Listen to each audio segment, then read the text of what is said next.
তীব্র গণ আন্দোলনের মুখে ৫ আগস্ট পদত্যাগ করে ভারতে আশ্রয় নেন শেখ হাসিনা। অথচ ২০০৯ সালে নির্দলীয় সরকারের অধীনে নির্বাচনে ব্যাপক ভোটের মাধ্যমে ক্ষমতার চেয়ারে বসেছিল তার দল আওয়ামী লীগ। সরকার প্রধান হিসেবে দীর্ঘ ১৬ বছর দেশ শাসন করেছেন তিনি। মাত্র ৪৫ মিনিটের মধ্যে ছোট বোন রেহানাকে নিয়ে দেশ ছেড়ে পালিয়ে ভারতে চলে যান সাবেক প্রধানমন্ত্রী।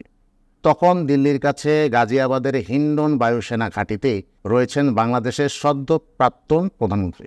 জানা যায়, হাতে নামমাত্র সময় পাওয়ায় আসার সময় জামাকাপড়, নিত্য ব্যবহৃত জিনিসপত্র কিছুই নিয়ে যেতে পারেননি কেউ।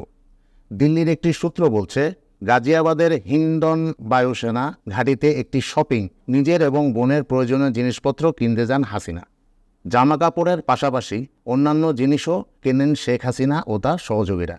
সব মিলিয়ে ৩০,০০০ টাকার কেনাকাটা করেন তিনি।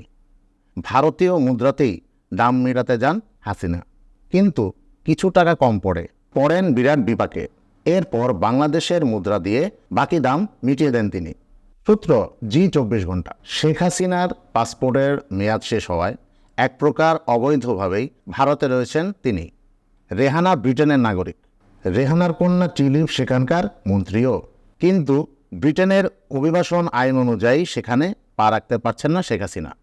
ভারতে কতদিন এভাবে থাকবে শেখ হাসিনা তা নিয়ে এখনও চলছে আলোচনা।